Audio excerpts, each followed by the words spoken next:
Steve Howe, you are a person known over the world as innovative and fantastic. You're a guitar, and you have been. Well, thank you very much. And here you are with another, well, I got to call it a brand new project, even though it's old friends. It is something brand new again, isn't it? Kind of is, yeah. Challenging.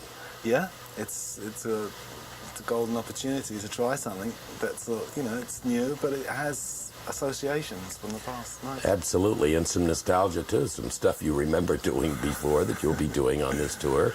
Yeah.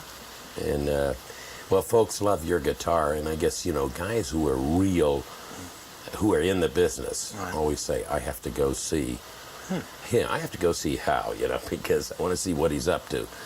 Certainly, you think back in your chums here when you were just starting out and doing all these innovative things. Now, with technology the way it is, you really got to be on your toes, don't you? That's right. There's no excuse for not sounding pretty good. Yeah. It's good to have that kind of enhancement, and the kind of reverbs and delays and all those kind of things are much better now. And I noticed that with, say, doing old songs that we haven't done for a while. I can clean up the sound a lot and get rid of those old distortions, but not totally, because the guitar has a sound that you mustn't clean up so much that it's too pure. It has to have a little raunch. You can play, I guess, a little bit with the keyboards that you can't do with a guitar. Keyboards are, you can get into the organ sound, piano sound, and everything else. Your guitar is your guitar. Yeah, well, I've done MIDI guitar, and I've done all that controlling synths, particularly with Steve Hackett and GTR. But having done that, I just felt like going back to working with keyboard players. I was back in England, I was working with Billy Currie, and now I'm working with Rick Wakeman on this project, and it's fantastic because he can take care of his business, and we can depend on each other. Yeah. That's partly what I suppose a group is, people that depend on each other. Just, you mentioned the guitars. I'm curious, I have a question. Do you have a collection at home of guitars, a whole lot of guitars? Do you save guitars? Do you collect them, or? Yeah. I've hoarded them, yeah. You have, really? Yeah. I wondered about that. Well, I started collecting, when I started playing, I kind of started collecting in a very small, modest sort of way. And then it got less modest when I started coming here in America, because a lot of the guitars I play are American. In fact, like about 90% of the guitars I play are from America. And that kind of says quite a lot, really, when you think about it. So I had fantasies about collecting Gibson guitars, so I started doing that first of all. And then I realized that because I was collecting, I could then buy guitars that I distinctively associated with other guitarists, other sounds.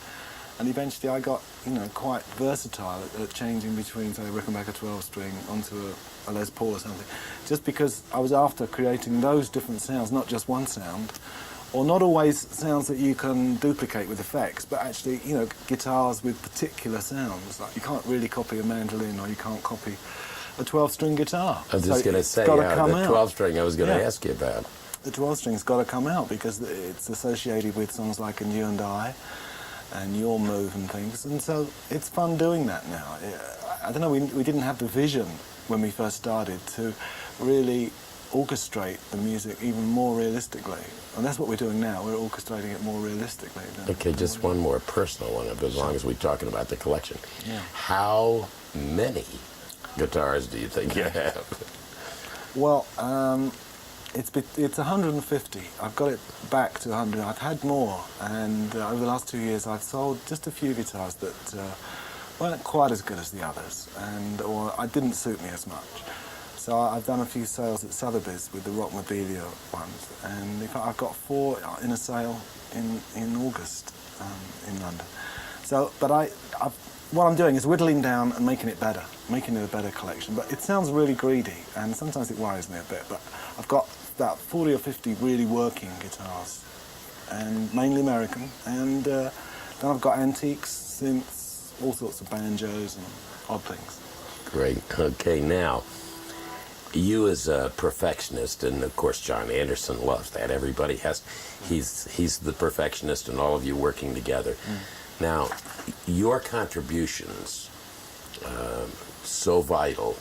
The sound and the stuff that you come out with in the studio, and the album is a big success already. It's only out a short time. Now, to transpose that and the things you've done in the past and make it come to life again live, is it there? I mean, you're ready. Oh yeah, yeah, yeah. I'm ready.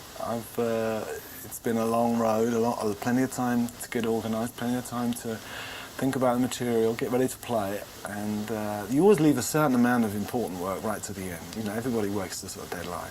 You see that deadline coming up. Oh, I got to get on with this. I got to find out this. And I feel pretty good, pretty well prepared for it. And I think we're all about at that stage where it's paying off now. We're rehearsed. We're ready to kick the shows in and start down in Memphis and go right round to Sacramento.